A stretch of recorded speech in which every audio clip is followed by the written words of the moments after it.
Hey guys, what's up? It's Jared here from One Up Creative. So, I made a video a while back, actually not even that long ago, a few weeks ago, about my Blackmagic Pocket Cinema Camera 4K rig. Since that video has come out, I've already made some updates to that rig, so I just wanted to make another video kind of talking and going through some of those updates. So this one's going to be super simple. I'm just going to walk you through the things that I've changed about this rig. At the end of the video, I was basically talking about things that I might improve on this rig, and I was talking about adding a V-mount battery. Now, when I was doing that video, I mentioned adding this battery right here along the side of the camera because I originally had an L bracket right here. Well, I tried that by basically doing a 15mm rod going out there to the side and then having the battery drop down. Problem with doing that was that it made the camera way too heavy on the side of the camera, and it made it heavy to one side, so I knew it would be harder to make level shots that way. So I knew that probably wasn't the best plan to go with.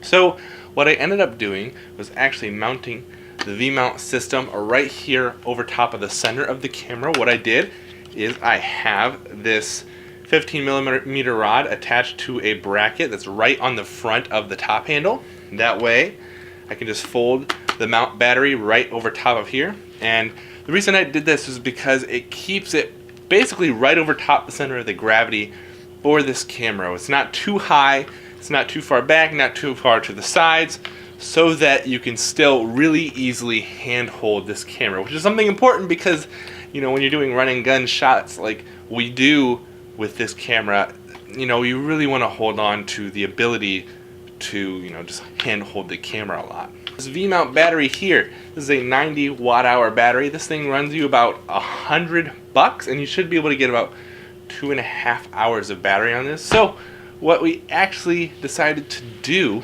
was pick up one of these newer battery plates. These are NPF battery plates that will allow you to adapt an NPF battery to a V-mount battery system. So you put in 2 NPF batteries, then you can slide it right onto your V-mount system just like this.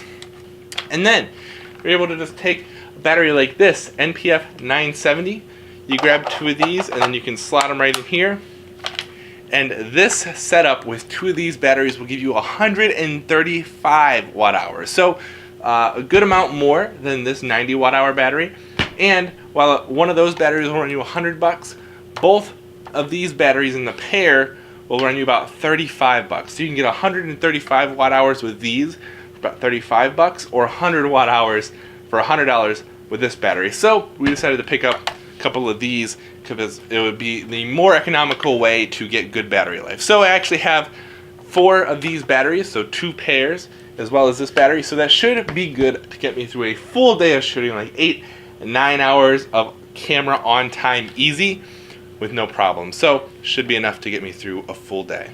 Other changes we made is, as you can see, the camera monitor is over here to the side now instead of being closer into the center. We had to do that, of course, because of the V-mount battery. And since we have mounted the camera monitor to the side, I did mention in the original video that I was probably going to change up the HDMI cable. I went ahead and did that. I changed it out for a monoprice 1.5 foot cable.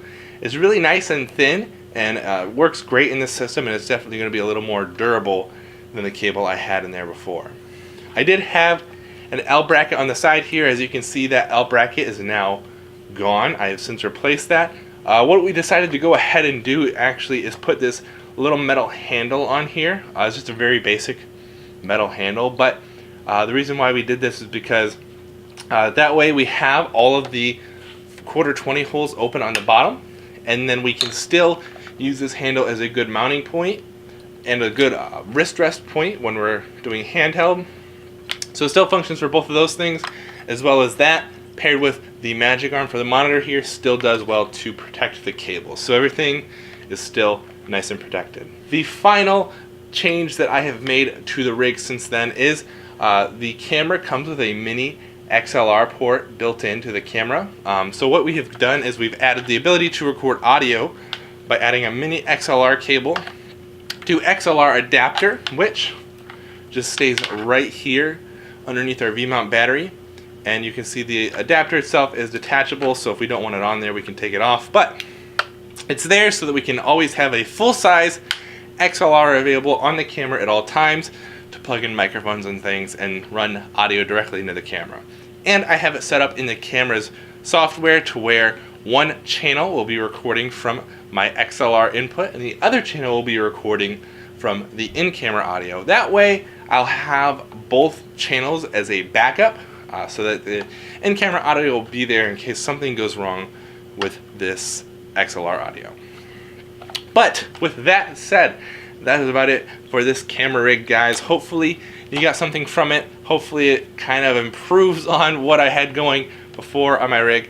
If you liked the video, please leave a like down below. And if you want to leave a comment letting me know what you think of this rig, please do so with a comment down below. Guys, thank you so much for watching it. And if you want to see more stuff like this one, don't forget to subscribe because I'm making new videos all the time. And I hope to see you soon. Bye, guys.